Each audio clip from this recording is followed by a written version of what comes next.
Alright. Welcome back to my tiny tots, little ones, big kids, tweens, teens, everyone in between, stages, lives, and adults. This is Fanfic Friday number 11. I know I skipped last week, so I was taking a break off from the last week and a half. I felt overwhelmed, but underwhelmed, if that makes sense. I've been on Christmas break for the last almost two-ish weeks.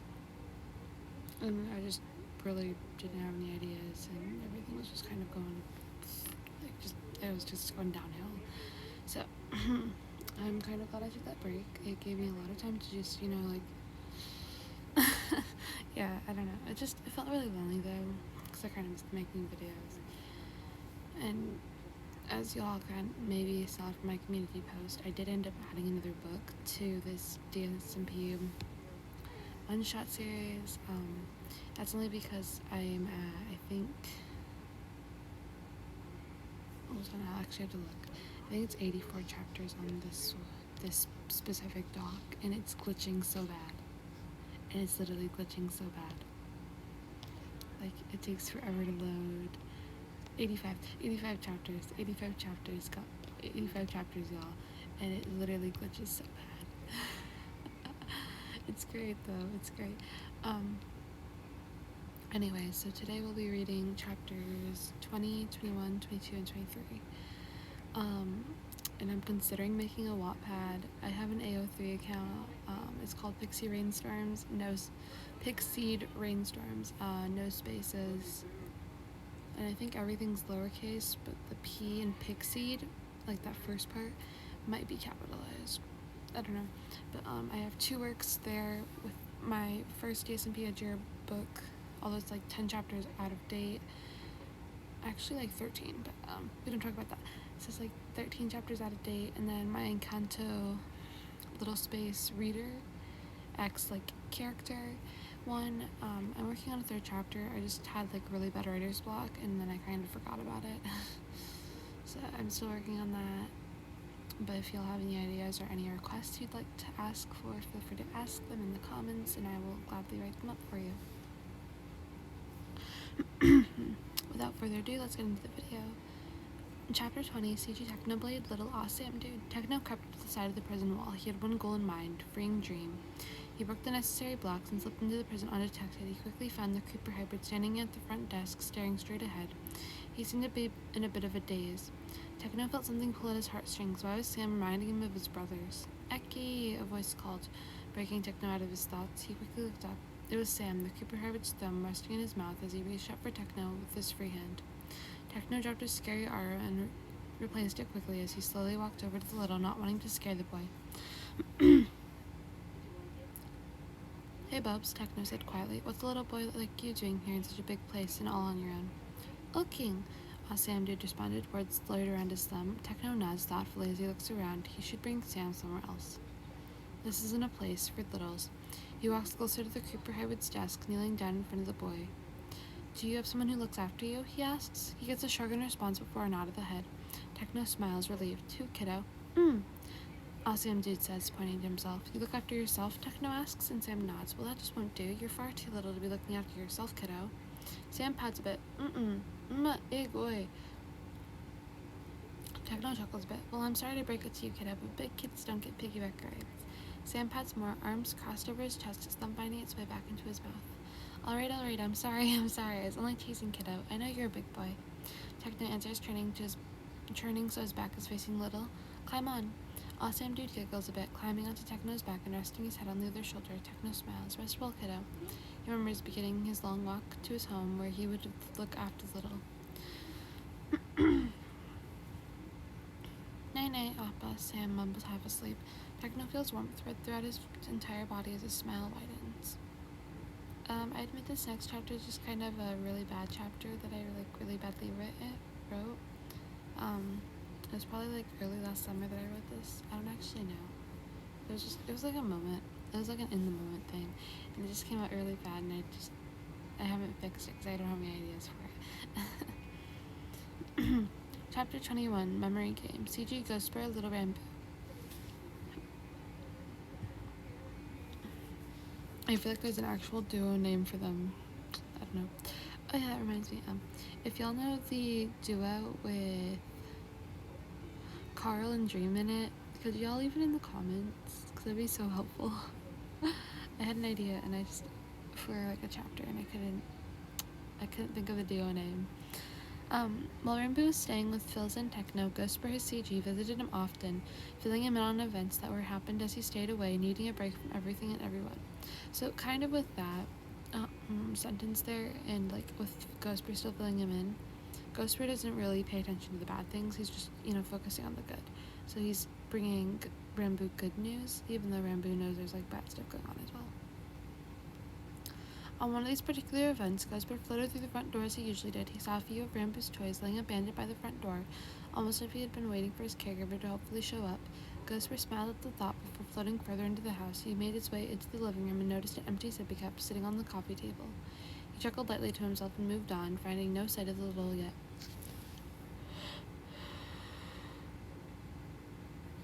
I apologize, it's getting kind of late.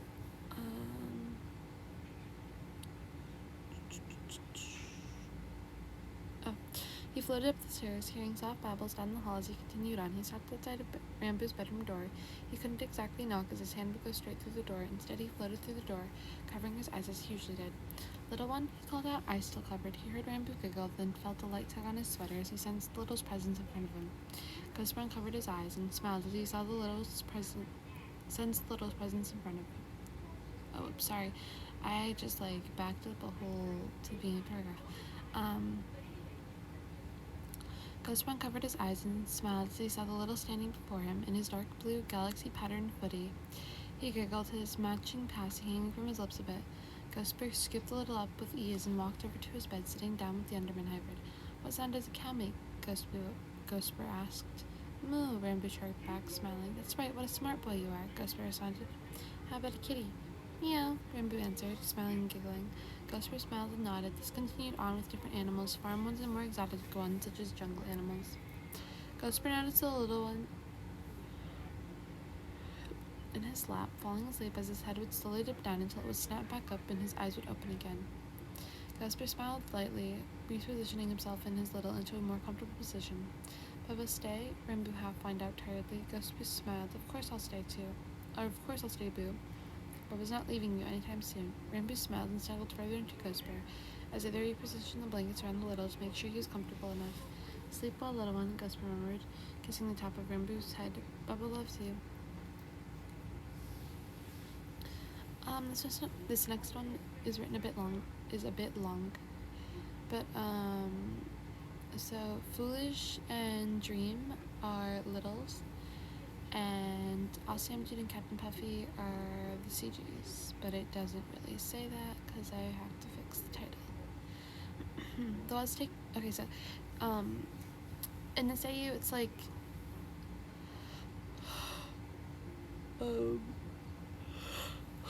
so Puffy is commonly referred to as the mom of Foolish and Dream because she always kind of saw them as her ducklings, they followed her everywhere. So that's kind of where this idea comes from. And then the Was Taken family obviously comes from Dream Was Taken, or Dream's Twitter name, and that just kind of made it all work out. The Was Taken family was having a lazy day at home early Saturday morning. Dream had woken up in baby space and now laid in Sam's lap as Sam played peekaboo with the little. It was only around 5:30 a.m. as they waited for the others to awake, although Sam had a suspicion that Dream would fall back asleep before the others woke up. Dream was babbling quietly and giggling as Sam played peekaboo with him. He wrapped one of his hands around two of Sam's fingers, showing just how small he was feeling, as Sam cooed lightly, gently kissing Dream's forehead. A few hours later, and Sam's hunch was right, Dream was fast asleep in his lap as Foolish ran down the stairs around 8:20 a.m. "Morning, Papa," Foolish exclaimed as he jumped down the last 3 stairs.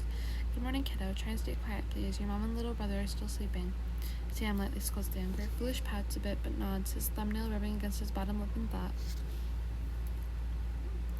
"Papa?" he asks. "Yes, bud," Sam answers. "Can I color while we wait for Mama to wake up?"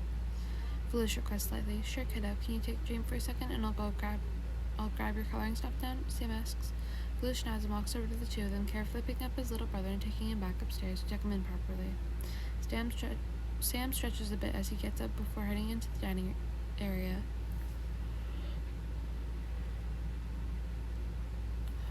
apologize. And grabbing the bin of coloring books and utensils, he carries it back to the living room and sets it down on the coffee table. Foolish returns a moment later, plopping down before the coffee table and dumping the crayons onto said table. He flips through his favorite coloring book, trying to find an empty picture. He finds one and pulls the book back down on the table, the page ready for him to add some decor. Sam smiles, turning on the Emperor's New Groove for some background noise. He gets up and walks to the kitchen to start making breakfast. Puffy woke up around...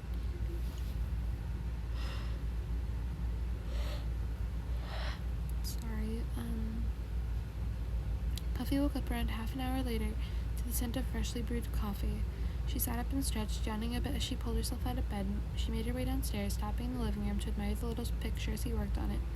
Tongue poking out of his mouth a little bit, she walked over, leaning down and placing a kiss to the top of his head before ruffling his hair a bit and making her way into the kitchen. Sam looked over, smiling as Puffy walked into the room and grabbed 2 mugs out of the cupboard, pouring some of the dark brown liquid into each cup. Handed one of the mugs to Puffy before taking a sip out of his own, the warm liquid sliding down his throat and quickly waking him up. Alright, so, quick content warning, mentions of food and eating. Sorry, I kind of forgot that was in this chapter. So if you're not comfortable with that, feel free to skip this part now.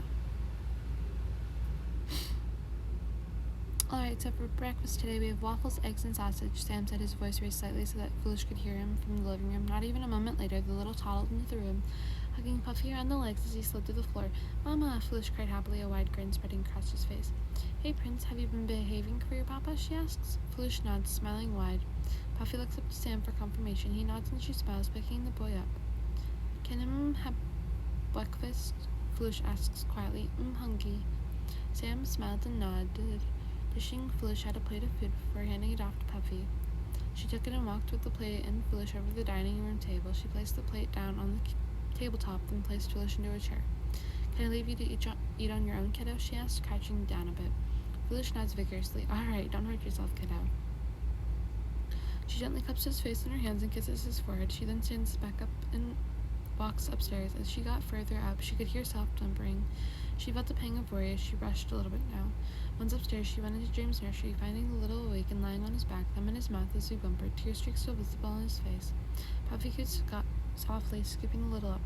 Hey, Jimmy, it's okay, sweetheart. Mama's got you, Puffy murmured as she gently bounced Dream, calming him. She helped him change and found his favorite non-deco passy before taking him downstairs with everyone else. Jane made grabby hands towards Sam as they reached the bottom of the stairs. Sam smiled and walked over, taking the baby's meal from Puffy. Hey, Bubs, Sam cooed quietly, nuzzling the little nose with his own. Dream burst into a fit of giggles, babbling nonsense, becoming more awake. Puffy went back to the table, sitting with Foolish as he, now having finished his breakfast, played with a few of his action figures. Sam made Dream a bottle up while he sipped at his coffee, it still being just a bit too early for a Saturday morning in the was-taken family household.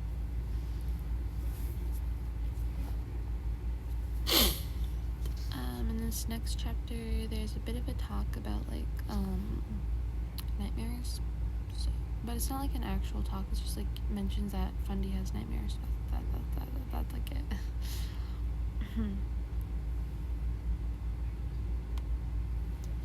Chapter 23, C.J. Arrett, Little Fundy. Arrett awoke in the middle of the night to quiet wailing. He heard it as it slipped throughout the castle. She wandered through the halls until they stopped in front of Fundy's bedroom door. The crying seemed to be coming from within. Arrett's face fell as he walked in. Her little was tossing and turning, face scrunched up like he was in pain. They quickly rushed to his side, gently shaking him awake. Excuse me. Arrett awoke, sorry. Hey, sweetheart, wake up, hun. It's just a dream, Arrett murmured as he continued to whisper soft reassurances and try to wake the little up. Fundy slowly opened his eyes, tears streaks visible. Arrett carefully pulled the little into her lap as they gently rocked side to side, digging in the nightstand for Fundy's pacifier. Shh, it's alright, pup. No one can hurt you while Mama's here, he murmured against Fundy's fur, carefully slipping the soother between the little's lips. Fundy relaxed into Arrett's embrace, listening to his caregiver's heartbeat as it gently lulled him back to sleep. Arrett smiled as she realized the little had fallen back asleep. They waited a few more moments before deciding to reposition in order to make the little more comfortable while he slept. Fundy woke up, again in the early morning hours, as a storm began over the DSMP. He whispered quietly and quickly felt his CG's hand running through his fur, soft reassurances and praises reached his ears, as he nuzzled further into his CG. It's alright, little fox, Mama's here. He's not leaving. Eret murmured quietly as the little fell back asleep in his arms again. The next time Fundy woke up, it was around 11 a.m., and Eret was no longer with him. He, Eret, had some errands to run and a few things to do around the DSMP and figured she would only be gone for an hour or two. Fundy climbed out of bed, rubbing the remaining sleep from his eyes as he popped his passy back into his mouth and turned on some cartoons, digging through his little space bin and grabbing out a coloring book and some crayons. He flipped through the book for a couple minutes before finding a picture that he wanted to color for Eret. He dumped his box of crayons out on the floor beside himself and got to work. Eret returned almost 15 minutes later. He walked into the castle, half expecting it to still be silent, but was slightly surprised when he heard soft music trailing down the hall in the castle. He followed the sound, arriving outside Fundy's room, and knocked on the door. "Bubs?" he asked. Fundy quickly got up, running to the door and opening it. He hugged his caregiver around the legs and giggled. "Mama," he cried happily as Eret scooped him up into her arms. So that's the end of this one for today. To all my tiny tot little ones, big kids, tweens, teens, everyone in between, seniors and adults. I hope you all enjoyed, and I will see you in the next one, and it is so great to be back.